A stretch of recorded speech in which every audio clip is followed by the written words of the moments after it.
సార్లు ఇప్పటికీ నొక్కి వక్కానించారు సార్. శాసనసభ కంటే మరి పవిత్రమైనది, శాసనసభ కంటే పెద్దది ప్రజాస్వామ్యంలో ఏది కూడా లేదు సార్. కాబట్టి దయచేసి డీటెయిల్డ్ ప్రాజెక్ట్ రిపోర్ట్ వెంటనే టేబుల్ చేయండి. లేకపోతే మంత్రి గారు మీరు చెప్పేది కానీ మీ అధికారులు చెప్పేది కానీ ఖచ్చితంగా తప్పు, సత్యదూరమైన మాట, ప్రజల్ని మీరు మిస్లీడ్ చేస్తున్నారు అని తప్పకుండా మేము అభియోగం మోపాల్సి ఉంటుంది. మీరు తప్పకుండా దానికి సమాధానం చెప్పాల్సి ఉంటుంది. డిపిఆర్ అనేది ఇప్పటి వరకు లేదు. మాకున్న సమాచారం ప్రకారం number 1 sir. Let me see clarification sir. తర్వాత సార్ ఐ హంబ్లీ రిక్వెస్ట్ మంత్రి గారు వారు మరి మేము వారిని ప్రార్థిస్తున్నాం సార్. 50 మీటర్ల బఫర్ జోన్ గురించి చెప్పారు సార్. 50 మీటర్ల బఫర్ జోను మరి ఈ రోజు మూసీకి సంబంధించి వారు చెప్పారు. అది ఒరిజినల్ గా ఇచ్చింది 2012లో కాంగ్రెస్ గవర్నమెంట్, 2016లో మళ్ళీ మేము ఇష్యూ చేశాం. కానీ మంత్రి గారు నేను సూటిగా ఒకటే అడుగుతున్నాను, 50 మీటర్ల బఫర్ జోన్ అని చెప్పి 5 కిలోమీటర్ల అవతల మీరు ఎందుకు ల్యాండ్ ఎక్విజిషన్ నోటీసులు ఇస్తున్నారు?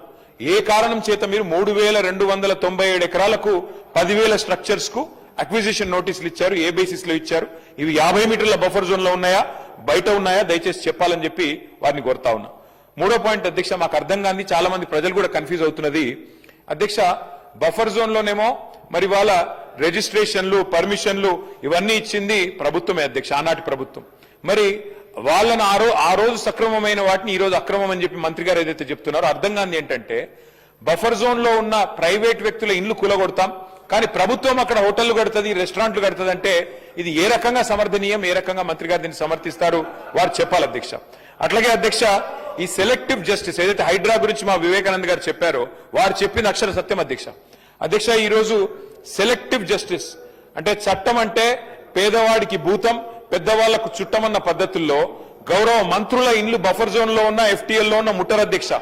ముఖ్యమంత్రి గారి సోదరుడింటికేమో దారి దొరుకుతలేదు హైడ్రాకి, కానీ ఇవాళ మాత్రం పేదవాళ్ల ఇండ్లు మాత్రం బుల్డోజర్ తో కూలగొడతా ఉన్నారు. ఇది వాస్తవం.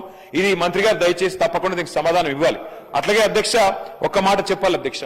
మంత్రి గారిని మేము సూటిగా అడిగాం, హైదరాబాద్ నగర పరిధిలో ఒక్కటంటే ఒక్క ఇల్లు కట్టారా, కానీ ఎన్ని వేల ఇల్లు మీరు కూలగొట్టారు దానికి సమాధానం చెప్పమంటే మంత్రి గారు దాని ప్రస్తావన కూడా చేయలేదు అధ్యక్ష.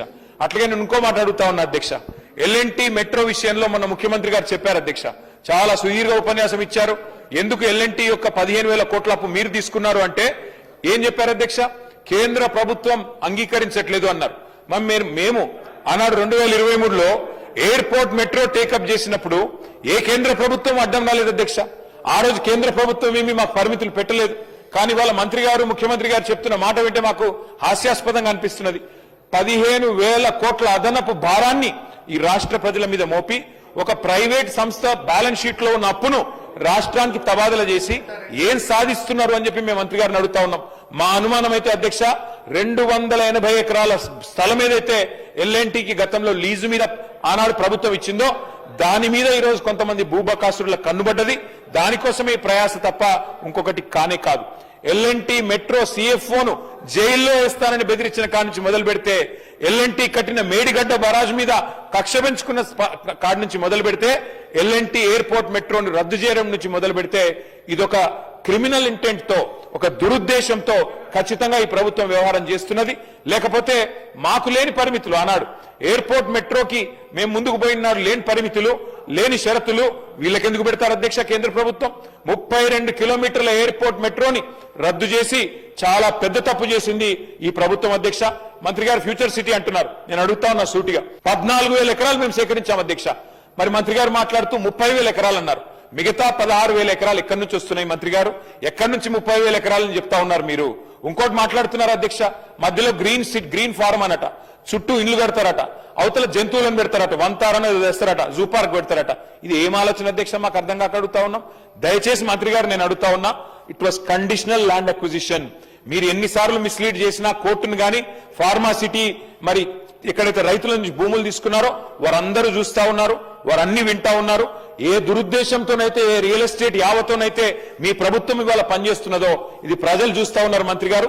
తప్పకుండా ఈ విషయంలో, ఫ్యూచర్ సిటీ విషయంలో కూడా మీరు స్పష్టత ఇవ్వాలని చెప్పి కూడా కోరుతూ చివరిగా నేను ఒకటే అడుగుతా ఉన్నా అధ్యక్ష, ఈ ప్రభుత్వాన్ని మూసీకి 1,50,000 కోట్లు అని చెప్పి ముఖ్యమంత్రి గారు ఒకసారి కాదు అధ్యక్ష 4 సార్లు చెప్పారు.